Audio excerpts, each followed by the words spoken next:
fibrologist, and welcome to our third segment in tips and tricks on quilting processes that I am hosting for the week of National and Worldwide Quilting Day, which is the third Saturday of March. So today I'm going to talk a little bit about cutting and tools that you need for it. Again, trying to just see where everyone's at and just to touch base if you've done this for a long time or if you are interested and want to grow into quilting. I'm going to talk about some things. So first thing you need for cutting is a cutting mat. So get a good mat. There's a lot of them on the market. We normally carry creative grid mats. I like it because it's double-sided and it's uber thick. So it is a self-healing. Don't let that term fool you. Mats what happens is when you cut, the fibers of the plastic spread away and then they come back together. But after time, they won't eventually do that. So just keep that in mind. You do need to change out your mat periodically. Probably not as often as you think unless you are working in a quilt shop, and we cut our mats. We change them about every 6 months. So one of the most common questions I get is, what rulers does a beginner quilter need? So I'm a firm believer in use what you got. I recommend upgrading to a creative grid ruler, mainly because you can see the colors, the white and the black lines on it, and it has a non-stick surface, little dots on the bottom, and they don't wear out. I'm going to show you one of my oldest rulers. Where is it? This is an 8.5 by 12 inch. This is one of my oldest rulers. I've had it over 10 years, and you can just start seeing how it is starting to fade on the lines on the edge, but 10 years, I think that's a good mileage for a ruler. That's why I like creative grids. So what rulers do you need as a beginner quilter? Now, what happens is if you go and learn on your own or you go to a shop, they always recommend the 6.5 by 12.5. I actually prefer the 8.5. Both are very versatile and you will use them. So either one of these, and you need 3 squares because the most common square sizes will be within these 3 ranges. Excuse me. You want a 6.5, a 9.5, and a 12.5. These squares will help you square up anything between 2.5 inches all the way up to 12.5 inches. And I'm not going to show you how to use them today. I'm going to show you how to do that in one of future videos on how to have square triangles.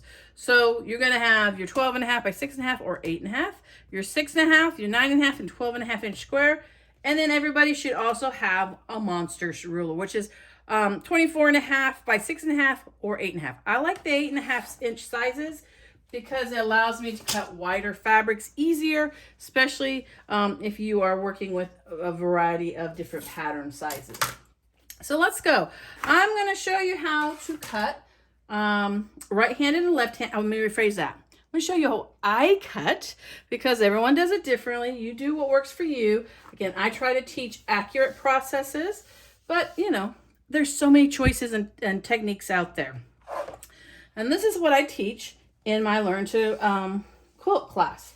My camera is going to come off over my right shoulder, so I might bump it or be in the way. So I'm hoping you can see.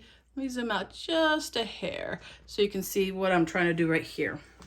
So this is the with the fabric, salvage to salvage, folded in half, just like it came off the fabric bolt at your local quilt store. They tell you to take your 24-inch ruler, line it up on the bottom fold. That is going to be the only straight line on this piece of fabric. Even the salvage is not a straight line. You always use your fold as a reference point. And then you're going to trim down the sides. The only thing I don't like about cutting a piece of fabric like this is what happens is as you get towards the end, we get anxious and we don't follow through, kind of like a golf swing. I'm sure you all are golfers out there.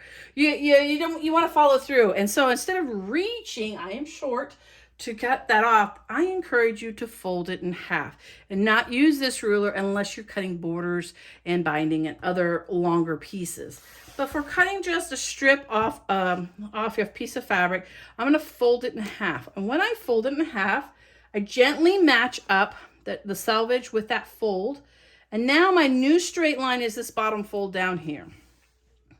So I don't use the lines on the mat because lines on the mat do change over time. So I'm just using them as a reference. So I'm just lining that here, fold in half. Here's the key thing if you're going to cut like this.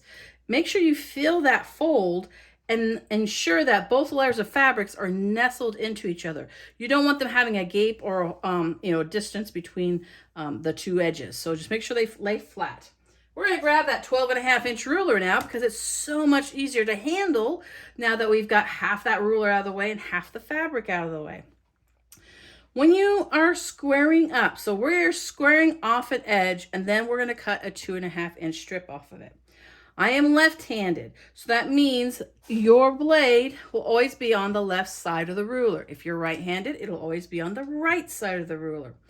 When we're squaring our fabric, you don't need to cut both sides. You only need to cut this one side and then work across the fabric. It just saves you time. I try to find efficient ways. So what you're going to do is take your ruler, either put the edge of the ruler on the fold or use a line on the ruler on the fold. So I don't know if you guys can see it, but there's a black line on the bottom fold of this blue fabric. Spread your hands like a spider. I know I said the S word. No one likes spiders. But that's what you want. You don't want to put your hand flat because you just saw what happened. It wiggled. So you want to put your hands like a spider. Now, if you have strength issues in your arm or in your wrist, there are suction cups that you can put in place and hold those down and help you with that so it doesn't shift on you. So spider, always at least 1 inch.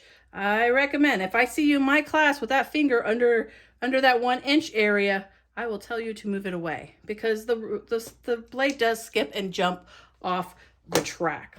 So, and you notice my blade is closed. So I'm going to cut this and I'm going to talk about different cutters here in a second as well. So anyway, you're going to open it up.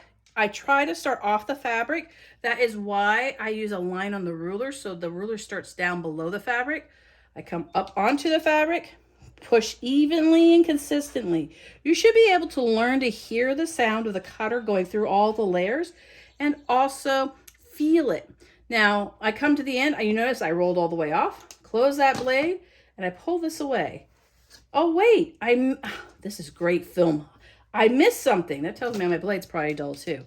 So I'm going to push down again. I did not move my right hand. Did you notice that? I do not lift that hand up until I know this is clean and removed. Because what happens if that piece was caught and I moved the ruler, I'd have to reline it up and square it down again.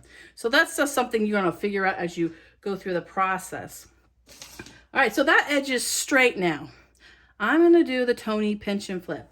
A lot of people, to get the straight edge, will do 2 rulers, come up close, remove one, and then cut it.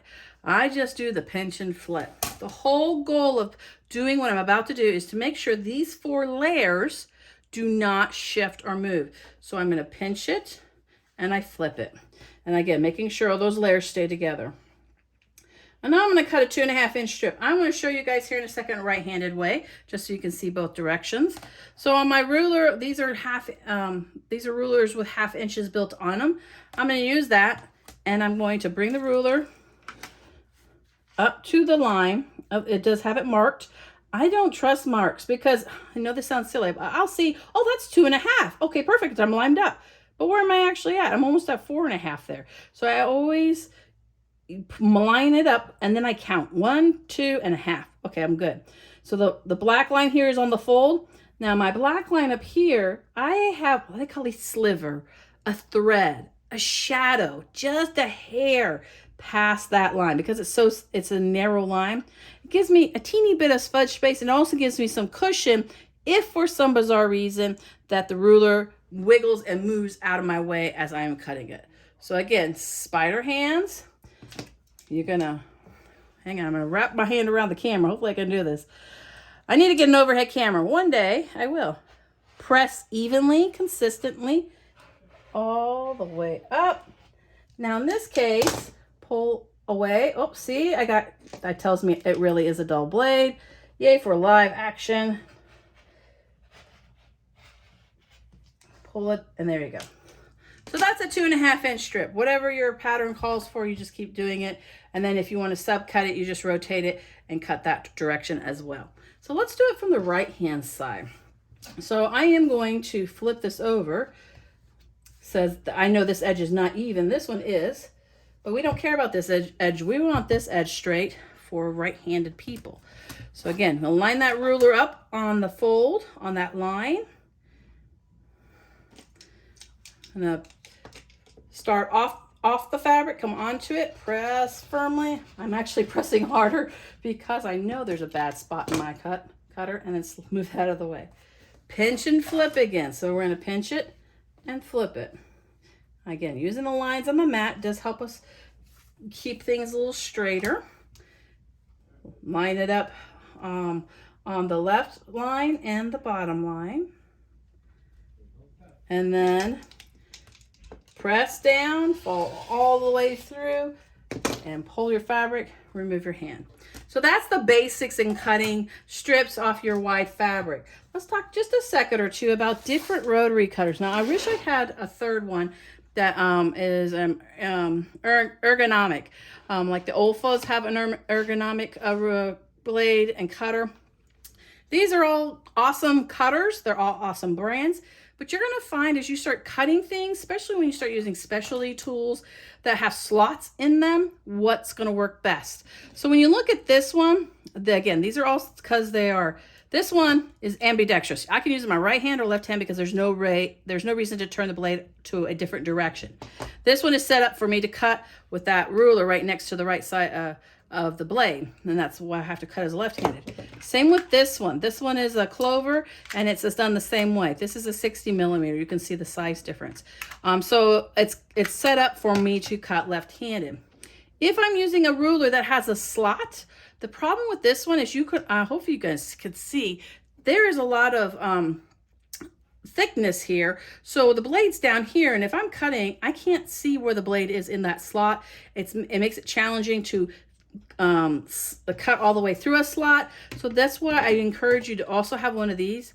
These at the same time are dangerous because a lot of people forget to close that blade. So important. Get in that habit and close that blade. You'll thank me later. I have had people get stitches from class because they didn't close their blade. So just some different types of cutters, and they all work for different purposes. I encourage you to, this one's just pretty in purple, and it's a Tula, so that's why I own it. This one I got because it's the 60 millimeter is great for thicker loft fabrics like your fleeces or even denim, where you need that more, you need the more cutting space to cut it.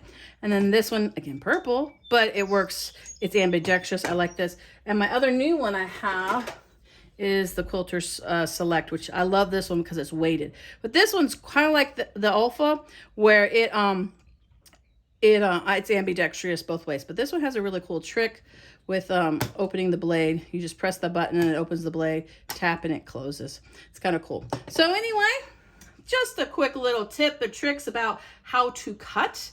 And what rulers I encourage you to own as a quilter. If you have any questions, don't be afraid to hesitate to call me or leave a text, 865-294-5612, or you can email me at info@fiberologylab.com. I hope you're enjoying these little tips and tricks. This is just the way I do a lot of the information I give out in my beginner to quilt class.